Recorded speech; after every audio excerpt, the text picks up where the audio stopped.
Hanya aku nak pergi. Kenapa? Alah, baru je aku nak pergi dekat luar. Aku kat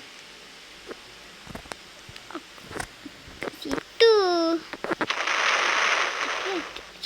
Apa kat sini? Taklah, pergi dulu. Kena U-turn. Kau. You kenapa? Sekejap aku suara kau lain dah. Dari hari tu last sekali aku rasa pergi mana aku lupa. Sekarang kau muda lagi. Kau dah tua Tak lah. Kan aku kan dah nak habis dah SPM. Kau nak habis belajar dah? Ya. Aku nak pergi kat situ.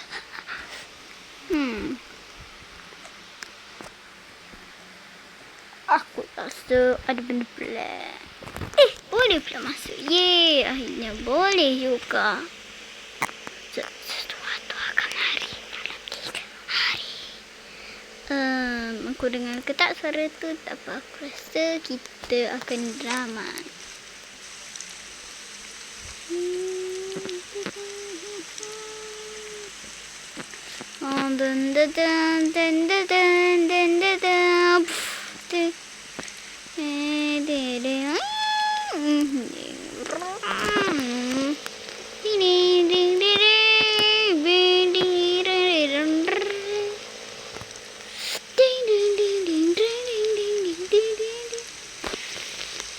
Aduh, aku bosan dah hari ni.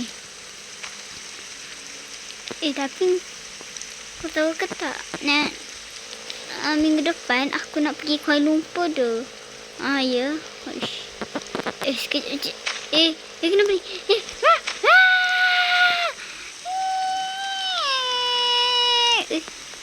Alamak. Ting. Man.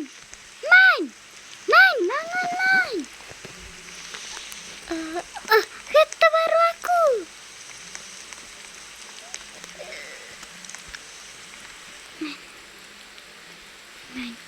Bujuan. Hospital terdekat aku. Aku tak tahu apa yang kat dinding tu. Ding. Berita terkini. Ada satu tempat ini yang sangatlah aneh sekali. Iaitu ada tengok. Saya bagi video dia sekejap. So saya masuk gym sekejap. Dan tengoklah keadaan di luar. Sangatlah sedap. Jadi, hati-hati yang di luar sana. Takut terkena. Atau sebagainya. Terima kasih. Ding. Nampak macam tu. Bahayanya. Kawan. Aku minta maaf. Okay guys, terima kasih yang tak tengok video. Ni adalah cerita tentang ada satu tembok tu. Dia angker. Sekejap saya tunjukkan ya. Inilah tempat yang saya buat. Nanti kena pelik. Kenapa ni? Seram bang.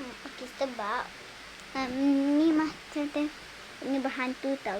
Pada zaman dulu sebenarnya ada pintu. Tapi tiba-tiba ada orang accident. Jadi dia tertutup macam tu. Dan macam tu lah. Terima kasih tengok video kali ini. Lagi sekali jangan lupa like dan subscribe kepada saya.